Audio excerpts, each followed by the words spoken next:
Magandang umaga po sa inyong lahat mga kaputri patayon. Samahan nyo kami dito magluto ng aming pulutan na crispy pata ng baka.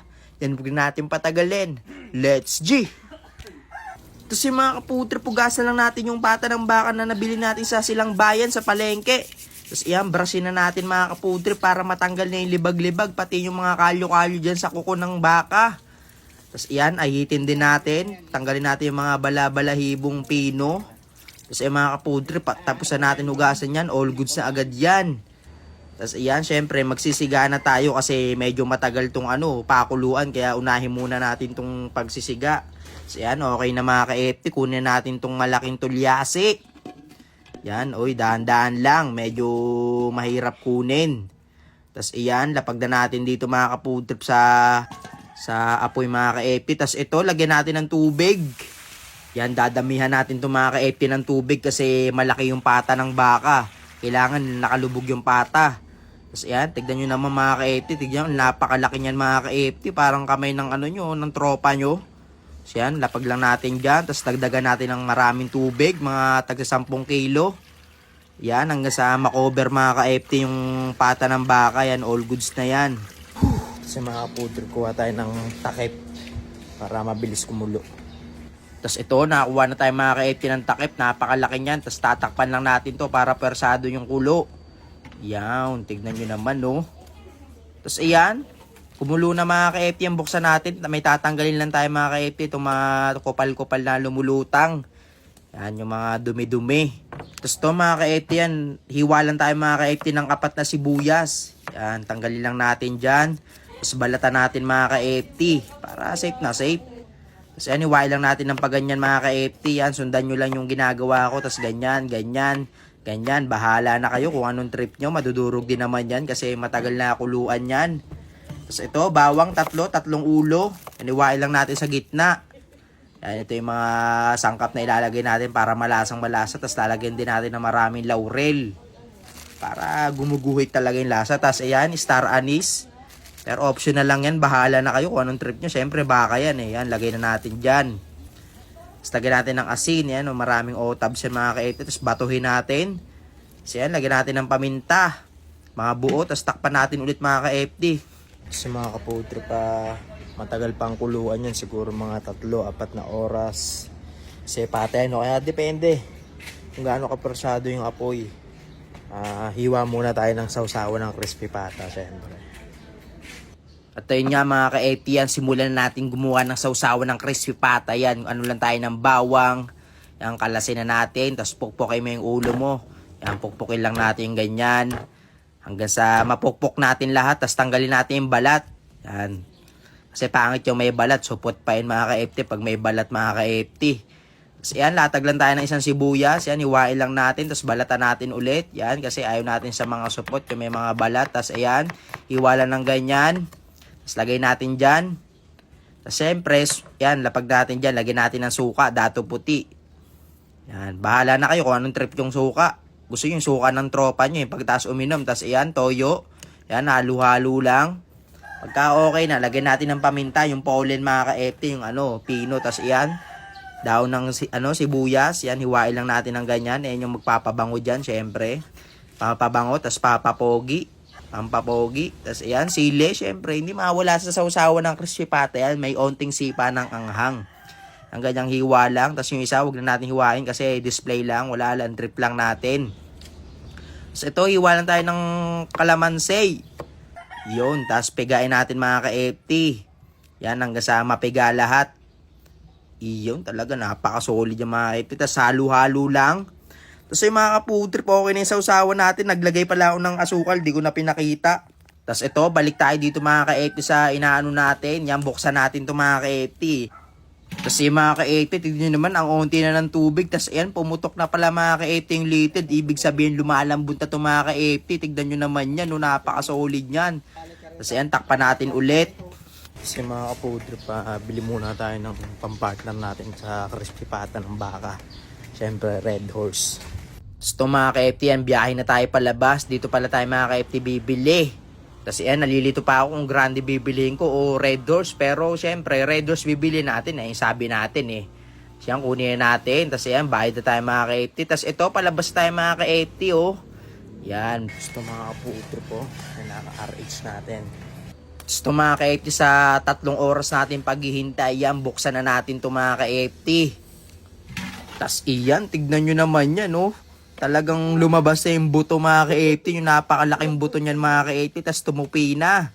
Pero okay lang yan. Walang ano yan, bawas sa performance yan mga ka-80. Ganyan pa rin lasa niyan. Tapos ito, talagang sobrang lambot na ng mga ka-80. Kaya hahanguin na natin ito mga ka-80. Okay na yan. Tapos daan-daan lang. Yan, lalagay lang natin sa takip ng, sa pinagtakipan natin. Yan, papalamigin natin ito mga ka-80. Tapos ito, yung pinagkuluan, wag yung tatapong kasi napakasarap dyan. Pwede nyo pang bakbakin yan.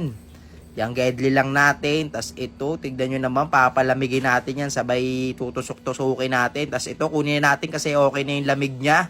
Yan, mga ka-80, ready ka na niyang iiwan kasi napakalamig niya na. Hindi, joke lang. Tapos ito mga ka-80 yan, ano lang natin to, tusok-tusukin lang natin para pumasok yung mantika sa loob ng balat. Ewan ko lang kung kikirispy to, pero tingin ko naman lulutong to mga ka-80. Tiwala lang mga ka-80, yan. Hindi natin maano yan kung di natin susubukan. Yan, parang ako pa lang ata nag-crispy pa ata ng baka eh. Pero ewan ko, siguro yung iba gumagawa na ito. Pero wala akong napapanood na itong ganito eh. Yan, trip ko lang gawin to. Tapos ayan, tignan nyo naman yan, no? Nagje-jiggle-jiggle na. Napakalambot ba naman eh. Gusto mga ka-80, kunin natin tong kawaling maliit. Yan kasi lumiit yung ano natin eh, yung pata ng baka. Kaya dito lang natin yung sa maliit. Yan, para lubog din sa mantika. Tapos ayan, lagyan natin ng mantika. Ayan, no? Bagong ano yan, change oil yan mga ka-FT. Talagang ready mag long ride yan, no? Tignan nyo naman yan, napakalinaw. Kasi mga ka-FT, wait lang natin kumulo. Tapos ito, sabuyan lang natin ng sabaw kung talagang mainit na. Ayun, talaga, napakainit na mga ka-FT. Talagang galit na. Tapos ito mga ka-FT, lagyan na natin yung pata natin na may kanyon sa likod, oh. Tapos iyan, tignan nyo naman yan, no? Napaka-crispy. De, joke lang, wala pa nga. Ayan, sabuyan lang natin ng mantika. Hanggang sa masatisfied kayo sa niya mga ka-FT, sa lutong niya. Pero bahala na kayo kung anong treat nyo. Kung gusto nyo, hanguin nyo na agad eh. De, joke lang. Siyempre, kaya nga crispy pate eh. Papa-crispy natin yan, tapos balik rin natin. Yan, saboy-saboyin lang natin, alagaan natin sa saboy. Tapos iyan, hanguin na natin to mga ka-FT. Yan, rest muna natin to mga ka-FT. Yan, pahinga ka muna dyan. Yan, upo ka muna dyan. Rest muna natin siya, tapos lagay ulit doon sa mantika. Tapos yung mga kapudre, tapos na natin pahingan, kaya ilalagay natin ulit dito yung kanyon natin mga ka-FT. Tignan nyo naman yan, no? Galit na yung mantika, talagang pwede ka na maligo. So yan, sabuy-sabuyan lang natin. Ayan, no? Namumuti-muti na mga ka-FT para may pumuputok sa loob. Hindi, joke lang. Tapos ayan, balik ta rin lang natin. Saboy-saboy ulit. Yan, hanggang sa talagang masaya na kayo kung sa lutong niya. Tapos ayan, nanguwi na natin to mga ka-FT. Pero i-rest pa natin yan mga ka-FT hanggang 3 to. Bahala kayo kung anong trip nyo. Tapos ayan, no, tignan nyo naman yan, no. Mga ka-food trip, check natin kung gaano kalutong to. Ano? Carbon lodi. Pero hindi pa tapos mga ka-FT, hindi pa tayo satisfied yan. Kaya isa pa ulit. Yan. Tapos ayan, saboy-saboy. Tapos balik ta rin. Tapos saboy-saboy ulit. Hindi, joke lang. Hanguin na natin yan. Baka matutong eh. Yan. Okay na yung mga ka-FT. Talagang goods na yan. Tapos ayan, rekta alis na agad yung mantika. Baka mangitim pa. Yan, inango ng tito. Tapos ito, binalik na yung sabaw na pinagkuluan. Kasi may higo pa namin yan mamaya. Pampulutan. So ayan, plating na tayo mga ka-FT. Lapag na natin tong pata natin na may kanyon. Tapos ayan, sawsawon, tapos red doors, tapos baso. Tapos papalo pa mo ng yelo. Iyon talaga. Napaka-solid. Tapos ayan, nahiya pa si tito magbukas. Ayan, oh. Pinuksan na. Tapos ayan, oh, nilagyan na. Ay, talaga naman. Napakasarap niyan. Inunahan na agad ni tito para tanggal yung init ng katawan. Talagang malamig. Tapos ayan, oh. Kumakarbon loading na naman mga ka-FT. Tapos ayan, iniwan ni tito. Para mas mabilis pulutanin mga ka-FT yan. Hiniwalang ni tito. Tapos yung mga ka-FT yan, inunahan na agad di Haring Manggi. Tapos ni Tito Victor. Siyempre, hindi tayo magpapahuli. Kuha na tayo agad mga ka-FT. Ay, pinakulaman sa prito lang. Talagang napaka-solid ng lutong mga ka-FT. Tapos iyan, no, pinalo-upan ni Haring Magi ng Red Horse. Tapos ito, sila Tito, tamang pulutan na rin mga ka-FT. Talagang solid yan. Siyang kuha tayo ulit mga ka-FT kasi bitin tayo.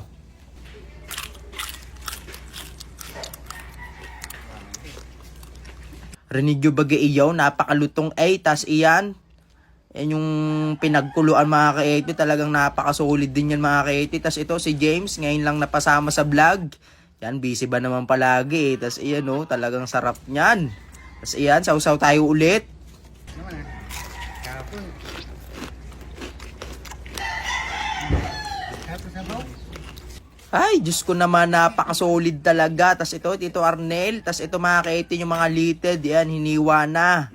Tas ayan talaga, binakbak na yung buto ni Tito. Talagang may ano pa yan, may bulalo, may ano pa yan, may bone marrow pa sa loob. Tas ito, si Tito Rolly.